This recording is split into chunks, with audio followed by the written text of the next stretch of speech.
Rosa Parks lahir pada 4 Februari tahun 1913 di Tuskegee, Alabama, sebuah kota kecil di selatan Amerika Serikat. Ia tumbuh di tengah keluarga sederhana. Ayahnya, James McCauley, adalah seorang tukang kayu. Sementara ibunya, Leona, seorang guru sekolah. Sejak kecil, Rosa sudah mengenal kerasnya hidup dalam masyarakat yang penuh diskriminasi. Di jalanan, ia melihat tanda-tanda yang membedakan antara kulit putih dan kulit hitam. Mulai dari air mancur umum, sekolah, hingga transportasi. Meskipun masih kecil, ia sudah merasakan ketidakadilan yang terus menekan komunitasnya. Ketika orang tuanya berpisah, Rosa kecil tinggal bersama ibu dan adiknya di Pine Level, dekat Montgomery. Mereka menumpang di rumah sang nenek. Di sana, Rosa sering mendengar kisah neneknya tentang perjuangan orang kulit hitam. Setelah masa perbudakan, kisah-kisah itu menumbuhkan rasa keberanian dalam dirinya. Meski ia masih kecil, Rosa tumbuh dengan pemahaman bahwa kebebasan bukanlah sesuatu yang diberikan, melainkan sesuatu yang harus diperjuangkan. Di usia yang masih sangat muda, Rosa sudah menghadapi diskriminasi saat berjalan menuju sekolah. Ia dan anak-anak kulit hitam lainnya sering dihina oleh anak-anak kulit putih. Bus sekolah khusus anak kulit putih selalu lewat di depan mereka. Sementara Rosa harus berjalan kaki jauh ke sekolahnya. Ia mulai menyadari bahwa sistem segregasi itu nyata, bukan sekadar cerita orang dewasa. Dalam hatinya, Rosa menyimpan rasa marah dan tekad untuk tidak tunduk pada perlakuan semacam itu.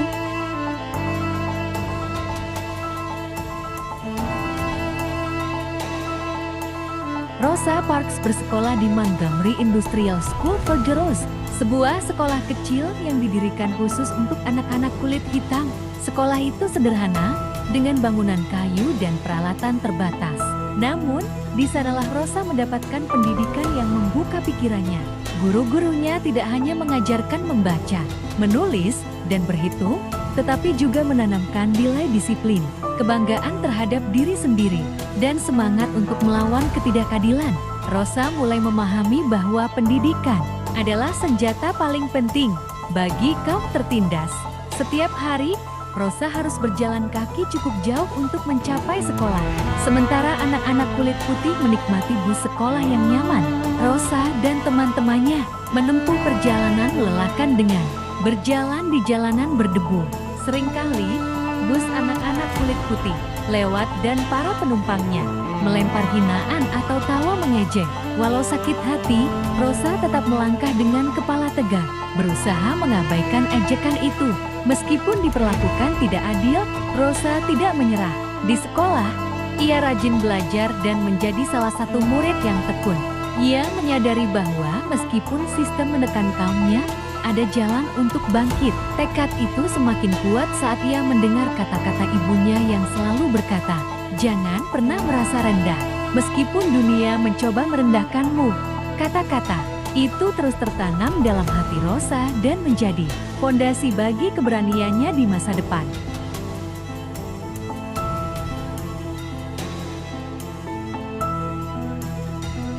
Setelah lulus sekolah, Rosa bekerja sebagai penjahit di Montgomery.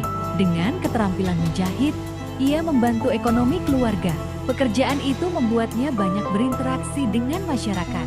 Namun ia tetap melihat jelas adanya pemisahan kelas sosial berdasarkan warna kulit. Setiap hari, ia menyaksikan bagaimana kaum kulit hitam diperlakukan lebih rendah. Bahkan ketika mereka sama-sama bekerja keras, Rosa kemudian bertemu Raymond Parks, seorang tukang cukur sekaligus aktivis hak sipil. Raymond adalah sosok berani yang tidak takut menentang ketidakadilan. Mereka menikah pada tahun 1932. Dan dari Raymond, Rosa semakin terdorong untuk terlibat dalam perjuangan melawan diskriminasi. Kehidupan pernikahannya bukan hanya tentang cinta, tetapi juga tentang perjuangan bersama. Bersama Raymond, Rosa mulai aktif dalam organisasi hak sipil seperti NAACP, National Association for the Advancement of Colored People. Di organisasi itu, ia belajar lebih dalam tentang perjuangan hukum dan politik melawan segregasi. Meski sempat ragu pada awalnya, Rosa perlahan menemukan keberaniannya. Kehidupan sehari-hari yang ia jalani sebagai penjahit sederhana kini terhubung dengan misi besar, memperjuangkan martabat kaumnya.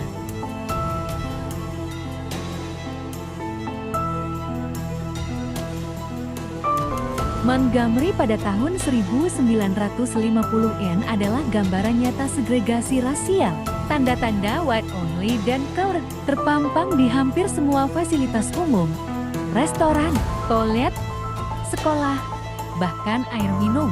Bus kota menjadi simbol paling jelas dari pemisahan ini. Barisan depan bus hanya diperuntukkan bagi orang kulit putih, sementara bagian belakang untuk orang kulit hitam.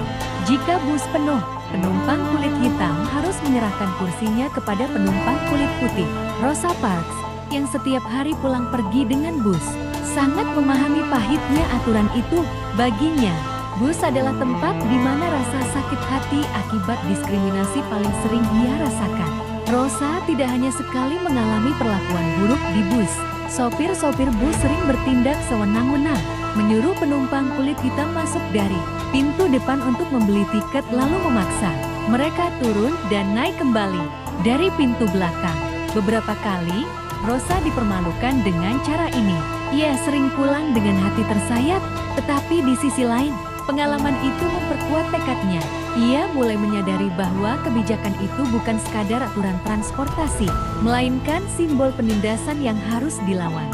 Setiap perjalanan pulang pergi kerja, Rosa semakin yakin bahwa sesuatu harus berubah.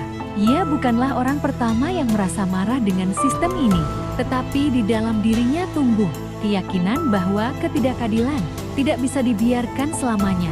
Rosa tidak berteriak, tidak melawan dengan kekerasan, tetapi dalam diam ia menyimpan api perlawanan. Di kursi bus yang sempit, di balik tubuh yang lelah sepulang kerja, tersimpan keberanian yang suatu hari akan mengubah jalannya sejarah.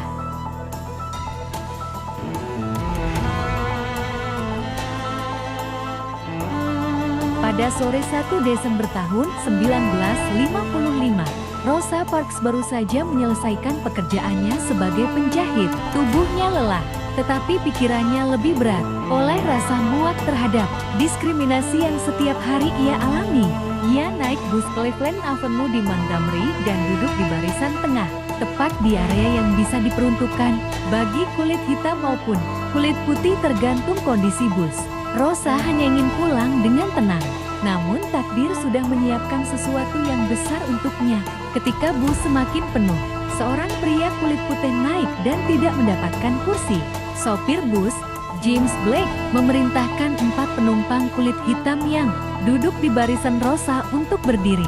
3 orang patuh dan berdiri, tetapi Rosa tetap duduk. Dengan suara tenang, ia menolak menyerahkan kursinya. Sopir itu murka, lalu mengancam akan memanggil polisi. Rosa tahu betul konsekuensinya, penangkapan, denda, bahkan kekerasan. Namun, ia tetap diam di kursinya. Dengan keberanian yang lahir dari keyakinan bahwa sudah cukup lama ia dan kaumnya diperlakukan tidak adil, polisi akhirnya datang dan menangkap Rosa Parks di dalam bus yang penuh dengan tatapan. Rosa berjalan dengan tenang tanpa menundukkan kepala. Momen itu menjadi percikan api yang menyalakan semangat perlawanan sebuah bangsa. Tindakan sederhana seorang wanita biasa, menolak pindah kursi di bus, berubah menjadi simbol keberanian luar biasa. Hari itu, 1 Desember tahun 1955, menjadi awal dari perubahan besar dalam sejarah Amerika Serikat.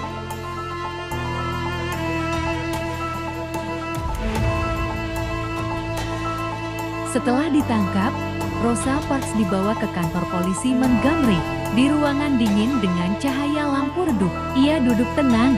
Meski hatinya bergejolak, polisi mencatat identitasnya, lalu menahannya dengan tuduhan melanggar aturan segregasi bus. Malam itu panjang, namun Rosa tidak menunjukkan ketakutan. Dalam diam, ia tahu bahwa tindakannya telah menyalakan api perlawanan. Meskipun ia belum bisa membayangkan seberapa besar dampaknya. Kabar penangkapan Rosa Parks menyebar cepat ke seluruh komunitas kulit hitam di Montgomery. Orang-orang marah, sedih, namun juga merasa terinspirasi. Pemimpin lokal seperti I.D. Nixon segera bergerak, menyadari bahwa kasus ini bisa menjadi momentum penting untuk melawan ketidakadilan. Para tetangga, teman, dan aktivis berbondong-bondong menunjukkan dukungan, menguatkan keluarga Rosa yang cemas. Malam berikutnya, para pemimpin komunitas mengadakan pertemuan darurat di sebuah gereja kecil. Di sana, mereka membahas langkah apa yang harus diambil. Keputusan penting lahir, mereka akan memboikot bus kota Montgomery sebagai bentuk protes. Rosa Parks yang sederhana kini menjadi wajah dari perjuangan seluruh komunitas. Penolakannya untuk berdiri di bus telah membuat seluruh kota ikut berdiri melawan ketidakadilan.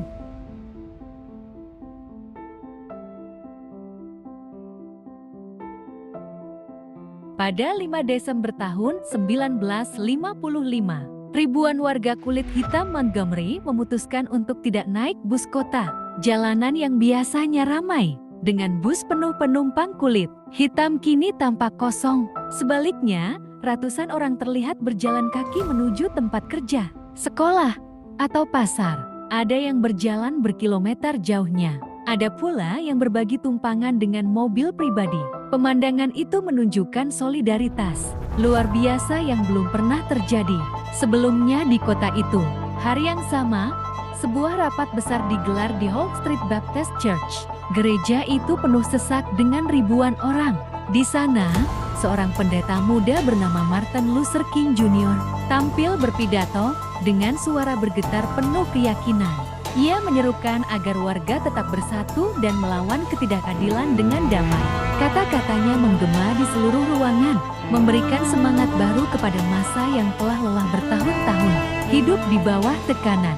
Hari-hari berikutnya, boikot semakin menguat. Meski menghadapi intimidasi, ancaman, bahkan kekerasan, warga kulit hitam Montgomery tetap menolak naik bus. Mereka berjalan di bawah terik matahari, hujan, dan dingin, tetapi semangat mereka tidak surut. Rosa Parks, yang menjadi simbol awal gerakan ini, menyaksikan bagaimana tindakannya telah melahirkan kekuatan besar. Boikot ini akhirnya berlangsung selama lebih dari setahun, 381 hari penuh keberanian.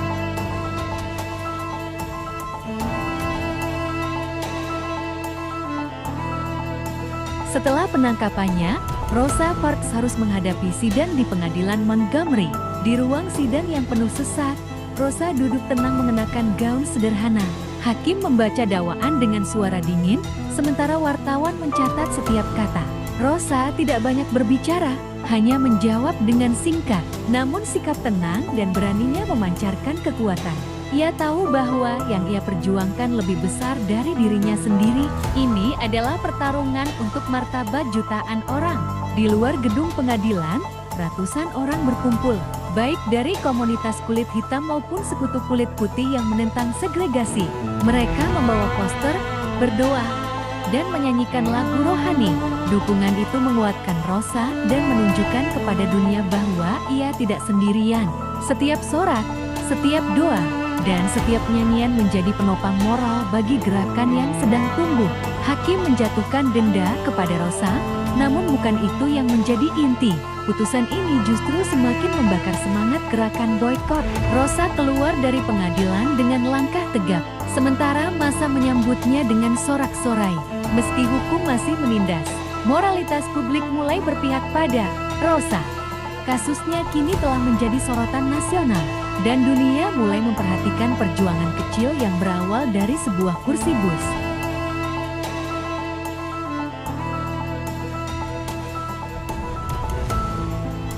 Media di seluruh Amerika mulai menyoroti kisah Rosa Parks. Foto wajahnya muncul di surat kabar besar, dan ceritanya menjadi bahan diskusi di radio serta televisi. Rosa, yang sebelumnya hanyalah seorang penjahit sederhana, kini berubah menjadi simbol perlawanan nasional. Meski ia sendiri tidak mencari ketenaran, ia menerima perannya dengan rendah hati. Ia berkata bahwa ia hanya ingin diperlakukan sama seperti orang lain. menjadi simbol perlawanan bukan tanpa risiko. Rosa menghadapi ancaman, kehilangan pekerjaannya, bahkan kesulitan ekonomi. Rumahnya kerap diteror dan hidupnya berubah drastis. Namun, Rosa tetap teguh. Ia tidak pernah menyesali keputusannya menolak pindah kursi. Baginya, kebebasan dan harga diri jauh lebih berharga daripada kenyamanan sementara. Meski menghadapi kesulitan, kisah Rosa Parks menginspirasi banyak orang, terutama generasi muda kulit hitam. Mereka melihat bahwa keberanian tidak selalu datang dari orang yang berkuasa, melainkan dari orang biasa yang berani berdiri untuk kebenaran. Rosa menjadi teladan bahwa satu tindakan kecil bisa mengubah arah sejarah.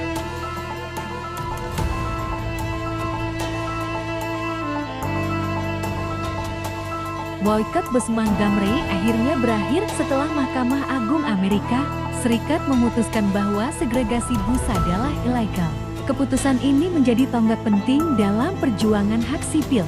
Rosa Parks menyaksikan bagaimana perjuangan yang dimulainya berbuah hasil nyata. Ia tersenyum bangga, menyadari bahwa pengorbanannya tidak sia-sia. Meski tidak lagi menjadi pusat perhatian setiap hari, Rosa tetap aktif dalam gerakan hak sipil. Ia pindah ke Detroit bersama suaminya, tetapi terus berjuang untuk keadilan sosial. Di sana, ia bekerja, menulis, dan memberi ceramah, menjadi suara bagi mereka yang terpinggirkan. Hidupnya tidak selalu mudah, namun ia tidak pernah berhenti memperjuangkan kebenaran. Di usia senja, Rosa Parks dihormati sebagai ibu gerakan hak sipil. Kisah keberaniannya diajarkan di sekolah-sekolah, dan wajahnya dikenang dalam buku sejarah. Setelah wafat pada tahun 2005, ia menjadi salah satu dari sedikit wanita yang disemayamkan di Capitol Rotunda, Washington D.C. Penghormatan luar biasa bagi seorang penjahit sederhana yang menolak berdiri di bus. Warisannya hidup selamanya sebagai bukti bahwa keberanian seorang individu bisa mengubah dunia.